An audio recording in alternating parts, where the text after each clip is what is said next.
अस्सलाम वालेकुम बच्चों आज हम सेकेंड ईयर इकनॉमिक्स का लेक्चर नंबर 28 स्टार्ट करते हैं।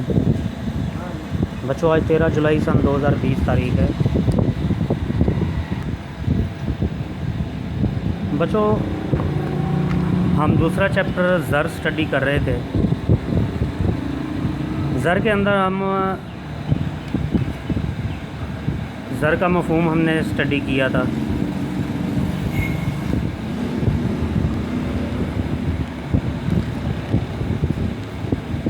बराह रास्त तबादला देखा था हमने, अशिया के बदले अशिया का लेन देन।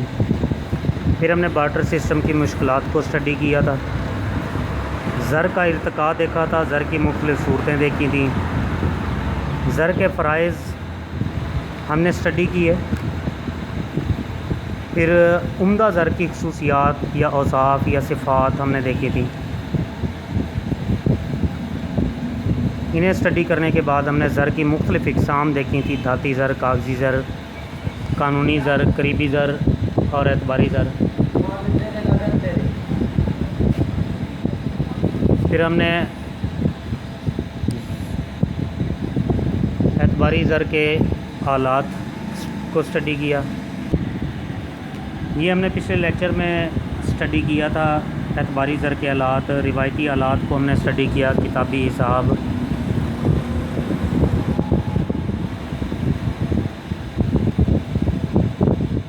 ये मोहल्ले के दुकानदार रोज़मर्रा की ज़रूरियात ज़िंदगी की अशिया जो ख़रीदते हैं मोहल्ले के दुकानदार से,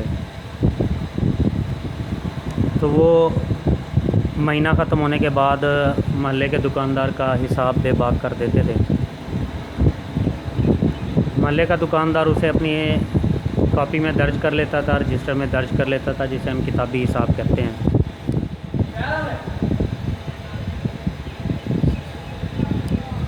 फिर हमने प्रोमिसरी नोट या प्रो नोट को स्टडी किया।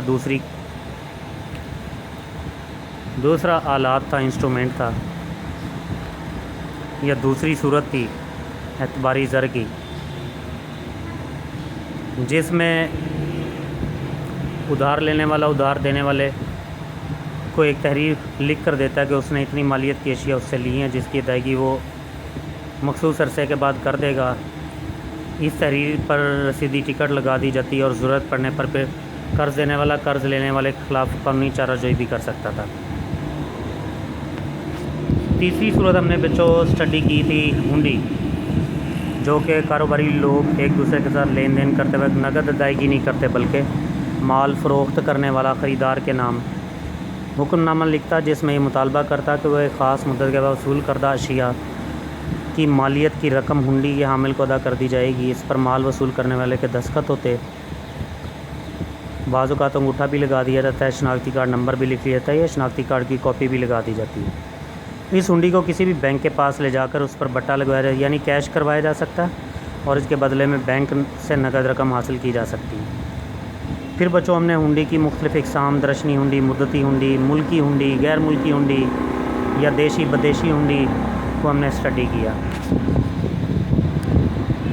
आज बच्चों हम चौथी सूरत को डिस्कस करेंगे, चेक।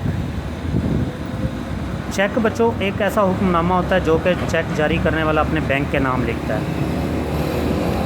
जिस बैंक में उसका अकाउंट होता है वो इस चेक वो बैंक इस चेक के बदले उसकी जमाशुदा अमानत में से चेक पेश करने वाले को दरशुदा रकम अदा कर दे। लेकिन चेक की अदायगी के लिए दो बातों का होना बहुत ज़रूरी है कि चेक जारी करने वाला जो होता है, अकाउंट होल्डर जो होता है, उसके अकाउंट में इतनी रकम मौजूद होनी चाहिए जितनी रकम का चेक दिया गया। दूसरे नंबर पर चेक पर तमाम इंदराज दुरुस्त हों, सही हों, खुसूसन चेक करने वाले के दस्तखत, चेक जारी करने वाले के दस्तखत जिसका अकाउंट होता है, वरना चेक पर दरशुदा रकम की अदायगी नहीं होती। बच्चों फिर चेक की मुख्तलिफ़ काइंड्स हैं, 4 काइंड्स हैं, इसकी 4 सूरतें हैं। पहली सूरत है हामिल चेक, बेयरर चेक। इस चेक के ऊपर हामिल यानी बेयरर का लफ्ज़ दर्ज होता है। और आमतौर पर इसी चेक के ज़रिए बैंक से रकम निकलवाई जाती है। यानी जो शख्स भी बैंक में ये चेक पेश करेगा वो चेक पर दर्जशुदा रकम हासिल कर सकता है। इस पर किसी किस्म की शनाख्त की ज़रूरत नहीं आती। ये चेक इस तरह होगा, नीचे लिखा हुआ है बच्चों ये चेक की कॉपी दी गई है। आप लोगों ने ये बनानी नहीं है, आपने सिर्फ तारीफ़ लिखनी है।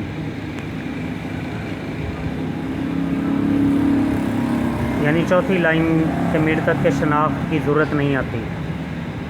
यहाँ तक आप तारीफ़ लिखेंगे और समझने के लिए चेक दिया गया, जहाँ पर जो नीचे 3 लाइनें दी गई बड़ी लाइनें, उसमें पे लिखा हुआ है मिस्टर अब्दुल हमीद या मिस्टर अब्दुल हामिद और बेरर। तो बच्चों इस लाइन के अंदर बेरर का लफ्ज़ दर्ज है जो आप लोगों को नज़र आ रहा होगा। ये UBL का चेक है। दूसरी काइंड है हुक्मी चेक, ऑर्डर चेक। बच्चों यही जो ऊपर हामिल चेक है बेरर चेक, जहाँ पे बेरर का लफ्ज़ है, इस बेरर के लफ्ज़ को काट कर इसके ऊपर ऑर्डर लिख दिया जाता है और इसे हम शनाख्ती चेक भी कहते हैं। शनाख्ती चेक के ज़रिए सिर्फ वही शख्स मतलूबा रकम हासिल कर सकता है जिसके नाम चेक लिखा गया होता है। और इसका तरीका ये है कि ये चेक पर दर्जशुदा लफ्ज़ बेरर को काट कर उसके ऊपर ऑर्डर का लफ्ज़ लिख दिया जाता है। जिस शख्स के नाम पर चेक लिखा गया होता है, यानी जैसे मिस्टर अब्दुल हमीद या हामिद के नाम चेक लिखा गया हो और बेरर का लफ्ज़ काट कर ऑर्डर लिख दिया जाए, तो फिर उसे अपनी शनाख्त करवाना पड़ती है। यानी मिस्टर अब्दुल हामिद को अपनी शनाख्त करवाना पड़ेगी। उसके लिए बैंक का कोई मुलाजिम या अकाउंट होल्डर बैंक का इस बात की तस्दीक करेगा कि चेक की रकम वसूल करने वाला शख्स वही है जिसके नाम चेक जारी किया गया है। आगे बच्चों अगले पेज पर आप लोगों को इसकी भी एग्ज़ाम्पल चेक आपको नज़र आ रहा होगा। तीसरे नंबर पर है निशान ज़दा चेक, क्रॉस चेक भी कहते हैं इसको। इस चेक पर दर्जशुदा रकम की नकद अदायगी नहीं होती, बल्कि ये चेक उस शख्स के अकाउंट में जमा होता है जिसके नाम पर यह जारी किया गया होता है, और फिर जिस अकाउंट में ये जमा होता है वो हामिल चेक के ज़रिए यानी अपने चेक के ज़रिए रकम निकलवा सकता है। अगर आप किसी भी हामिल चेक के बाएं जाने 2 मतवाज़ी लाइनें खींच दें, यानी जो चेक हमने ऊपर वाली काइंड में बताया है, देखा है हुक्मी चेक में, ऑर्डर चेक में, उस किस्म के चेक के अंदर ऊपर अगर आप लेफ़्ट साइड पे देखें हैं निशान ज़दा चेक की डेफिनेशन के नीचे, तो लेफ़्ट साइड पर 2 लाइनें लगाकर पेज अकाउंट ओनली लिखा हुआ है, या एंड को भी लिख सकते हैं सिर्फ, तो ये निशान ज़दा चेक बन जाएगा।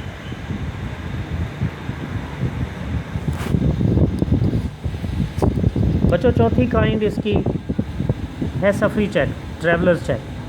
ये सफ़र करने वालों की सहूलत के लिए ये चेक बैंक जारी करता है, और इसका तरीका ये है कि जो शख्स सफ़र पर जाता है वो अपने शहर के किसी भी बैंक में मतलूबा रकम जमा करवाता है। बैंक इसे चेक देता है जो हर जगह काबिल कबूल होता है।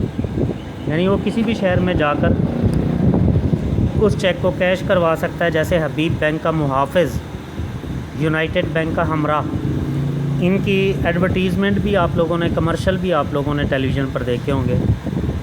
तो ये सफ़री चेक होते हैं, और ये सफ़र करने वाले लोगों की सहूलत के लिए होते हैं कि वो नगद रकम की बजाय बैंक अपने शहर के बैंक में रकम जमा करवा देते हैं और उससे सफ़री चेक ले लेते हैं, और जिस शहर में जा रहे होते हैं उस शहर के मतलूबा ब्रांच से जाकर इस चेक को कैश करवा कर रकम वसूल कर सकते हैं। बच्चों चेक की हमने 4 काइंड्स देखी। इसके बाद हम देखेंगे एतबारी ज़र की 5वीं काइंड, बैंक ड्राफ्ट। बच्चों इसमें लोग अपनी रकम को एक जगह दूसरी जगह बाहिफाजत पहुंचाते हैं, तो उसे पहुंचाने के लिए ड्राफ्ट का इस्तेमाल करते हैं। ड्राफ्ट हासिल करने वाला पहले एक बैंक में रकम अपनी जमा करवाता है, जिसके बदले वो बैंक अपनी शाख या किसी दूसरी बैंक के नाम ड्राफ्ट हासिल करने वाले को मतलूबा रकम का हुक्मनामा दे देता है। ये ड्राफ्ट बज़रिया डाक भी मुतलका शख्स को भेजा जा सकता है और दस्ती भी ले जाया जा सकता है। जिस शख्स के नाम ये ड्राफ्ट जाता है वो ड्राफ्ट को बैंक में ले जाकर दर्जशुदा रकम वसूल कर लेता है। बैंक ड्राफ्ट के बाद बच्चों सरकारी कफ़ालतें या बॉन्ड्स हैं, गवर्नमेंट सिक्योरिटीज़ और बॉन्ड्स हैं। हुकूमत जब आवाम या बैंकों से कर्ज़ा लेती है तो वो उन्हें जो तहरीरी वादा देती है, इसे हम कफ़ालत कहते हैं, सिक्योरिटी कहते हैं, या बॉन्ड्स होते हैं। उस पर रकम देने वाले का नाम, तारीख़ अदायगी, सूद की शरह दर्ज होती है। यानी मुख्तलिफ़ मालियत के बॉन्ड्स होते हैं, 20,000, 30,000, 40,000, 50,000, लाख, 2 लाख, 10 लाख। तो ये लोग इसे ख़रीद लेते हैं और अपने पास रख लेते हैं। ये गवर्नमेंट की सिक्योरिटी होती है इसकी, और मतलूबा वक्त के बाद इसे कैश कैश भी इसके बदले में हासिल कर सकती गवर्नमेंट से। जो भी इस बॉन्ड को ख़रीदेगा, इस कफ़ालत को ख़रीदेगा, वो मतलूबा टाइम पीरियड गुजरने के बाद, साल, 2 साल, 5 साल के बाद सूद समेत गवर्नमेंट से वापस अपनी रकम वसूल कर सकता है। अब गवर्नमेंट इसे जब लोगों को देती, लोग उसके बदले में पैसे दे देते हैं, तो गवर्नमेंट इस एक किस्म का ये कर्ज़ ले लेती है लोगों से, फिर उस रकम से अपने अखराजात को गवर्नमेंट पूरा करती है। ये कफ़ालतें, ये सिक्योरिटीज़, ये बॉन्ड्स किसी भी वक्त स्टॉक एक्सचेंज मार्केट के अंदर ले जाकर फ़रोख्त भी की जा सकती हैं और इनके एवज़ रकम भी वसूल की जा सकती है। बच्चों, इन बॉन्ड्स पर कुछ इनामात भी रखे जाते हैं, तो इनाम के लालच में लोग इसे ख़रीद लेते हैं। आज का टॉपिक बच्चों हमारा यहाँ पे ख़त्म होता है। नेक्स्ट टॉपिक के अंदर हम एतबारी ज़र और तफसील ज़र के जदीद आलात, यानी एतबारी ज़र के जदीद आलात पढ़ेंगे। पहले हमने रिवायती आलात को अभी तक हमने स्टडी किया, अब जदीद आलात को हम कल स्टडी करेंगे। आज का लेक्चर बच्चों हमारा यहाँ पे ख़त्म होता है। अल्लाह हाफ़िज़, अस्सलाम वालेकुम।